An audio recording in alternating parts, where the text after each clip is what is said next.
Assalamualaikum warahmatullahi wabarakatuh. Salam dan bahagia Bapak Ibu penggerak. Saya Yunina, calon guru penggerak angkatan 10 Kabupaten Bekasi. Pada kesempatan ini, saya akan memaparkan kesimpulan dan refleksi pemikiran Ki Hajar Dewantara Modul 1.1 Koneksi Antar Materi. Kesimpulan tentang pemikiran Ki Hajar Dewantara akan saya coba rangkum menjadi 6 pembahasan. Yang pertama, Ingarso Sung Tulodo Ing Madya Mangunkarsa Tuturi Handayani. Kedua, pendidikan dan pengajaran. Tiga, pendidikan yang menuntun. Empat, kodrat alam, kodrat zaman. Lima, tabiat yang dapat berubah dan tidak dapat berubah.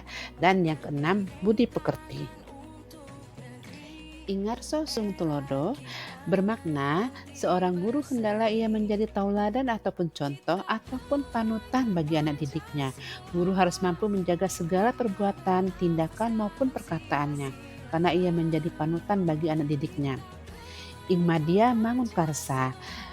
Maksudnya adalah ketika guru berada di tengah-tengah anak didiknya, maka hendaklah ia mampu memberikan motivasi, membangkitkan semangat serta inspirasi agar anak didiknya dapat lebih maju dalam belajar.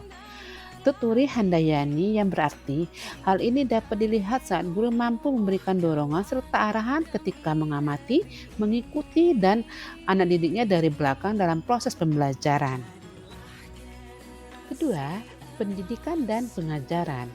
Pendidikan bermakna memberikan tuntunan terhadap segala kekuatan kodrat yang dimiliki anak agar ia mampu mencapai keselamatan dan kebahagiaan yang setinggi-tingginya, baik sebagai seorang manusia maupun sebagai anggota masyarakat. Sedangkan pengajaran bermakna merupakan proses pendidikan dalam memberi ilmu atau sesuatu yang bermanfaat untuk kecakapan hidup anak secara lahir maupun batin. Ketiga, pendidikan yang menuntun. Menurut KHD, tujuan pendidikan adalah menuntun segala kodrat yang ada pada anak, agar mereka dapat mencapai keselamatan dan kebahagiaan yang setinggi-tingginya, baik sebagai manusia maupun sebagai anggota masyarakat. Oleh sebab itu, seorang pendidik hanya dapat menuntun tumbuh atau hidupnya kekuatan kodrat yang ada pada anak, agar dapat memperbaiki lakunya bukan dasar hidup dan tumbuhnya kekuatan kodrat anak. Dalam proses menuntun, anak diberi kebebasan, namun pendidik sebagai pamong dalam memberi tuntunan dan arahan agar anak tidak kehilangan arah dan membahayakan dirinya. Kodrat alam dan kodrat zaman. Kodrat alam berkaitan dengan kondisi sosial dan budaya sangat berpengaruh bagi anak dan harus disaring dengan tetap mengutamakan kearifan lokal. Untuk itu, tugas pendidik adalah menebalkan kodrat alam yang positif pada diri anak agar dapat mencapai kebahagiaan yang setinggi-tingginya. Sedangkan kodrat zaman, pendidikan harus bersifat dinamis, pendidikan harus mempertimbangkan kebutuhan anak sesuai dengan zamannya. Saat ini, anak harus memiliki keterampilan yang dibutuhkan abad 21 yang memasuki revolusi industri 5.0 agar anak dapat bersaing dengan dunia luar dan tidak tergilas oleh pesatnya perkembangan zaman. Tabiat yang dapat berubah dan tidak dapat berubah. Menurut konvergensi teori, watak manusia itu dibagi menjadi dua bagian. Yang pertama dinamakan intelligible, yaitu bagian yang berhubungan dengan kecerdasan, angan-angan atau pikiran atau intelek yang dapat berubah menurut pengaruh dan pendidikan atau keadaan, misalnya kelemahan pikiran, kebodohan, kurang baiknya pemandangan, kurang cepatnya berpikir, dan sebagainya. Dengan kata lain, keadaan pikiran serta kecakapan untuk menimbang dan kuat lemahnya kemauan. Sedangkan watak biologis adalah bagian yang berhubungan dengan dasar hidup manusia yang tidak dapat berubah lagi selama hidupnya, mengenai perasaan yang berjenis-jenis di dalam jiwa manusia. Misalnya rasa takut, rasa malu, rasa kecewa, rasa iri, rasa egoisme, rasa sosial, rasa agama, dan rasa berani, dan sebagainya. Rasa-rasa itu tetap ada dalam jiwa manusia, mulai dari anak masih kecil hingga menjadi orang dewasa.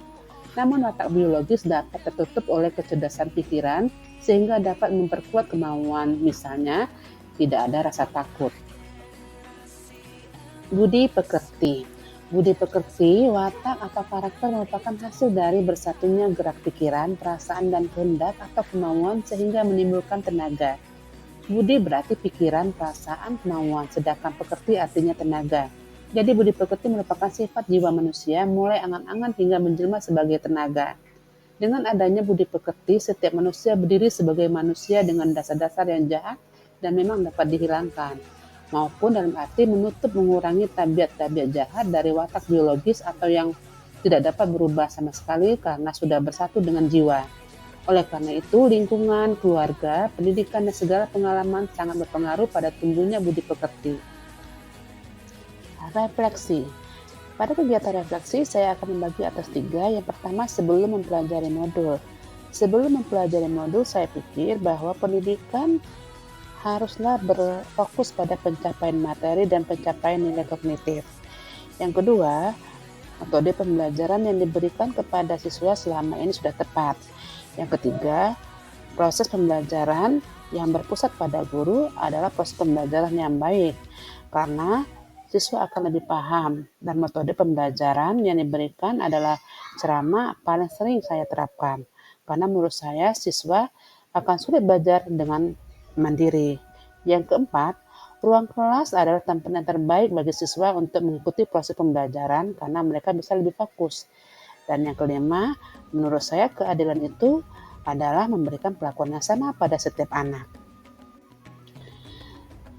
Refleksi setelah mempelajari modul. Ternyata, satu kesuksesan itu tidak boleh diukur berapa banyaknya anak menguasai materi ataupun berapa besarnya nilai yang mereka dapatkan. Tapi pendidikan dikatakan berhasil bila anak merasa nyaman dan bahagia saat belajar. Kedua, pendidikan itu haruslah bersifat menuntun, mengarahkan anak pada minat dan bakatnya. Yang ketiga, proses pembelajaran haruslah berpihak pada kebutuhan anak, memerdekakan anak sebagai pribadi yang punya kuasa atas kebutuhannya sendiri.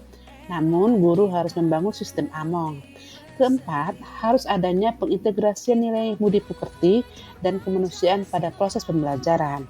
Dan yang kelima, guru memberikan kesempatan untuk siswa agar dapat tumbuh dan berkembang sesuai dengan kodrat alam dan kodrat zaman. Setelah saya mempelajari modul ini dan melakukan refleksi, ada beberapa hal yang dapat saya terapkan di sekolah. Yang pertama, mengimplementasikan Merdeka Belajar pada anak di kelas agar mereka belajar sesuai dengan minat, bakat, dan karakteristiknya masing-masing. Yang kedua, saya akan merancang pembelajaran yang interaktif dan menyenangkan, sehingga anak tidak merasa terpaksa ataupun tertekan dalam belajar. Ketiga, saya akan menerapkan pembelajaran yang berpihak pada siswa dengan melakukan asesmen awal untuk mengetahui minat, bakat, dan karakteristiknya sehingga dapat mendapatkan pembelajaran yang berdiferensiasi bagi setiap anak. Keempat, menerapkan pembelajaran abad 21 yaitu berpikir kritis, kreatif, inovatif, dan kolaboratif agar anak dapat belajar sesuai dengan zamannya. Kelima, menjalin komunikasi yang baik dengan menanamkan nilai-nilai budi pekerti dan sosial. Demikianlah paparan saya kali ini, semoga bermanfaat. Wassalamualaikum warahmatullahi wabarakatuh.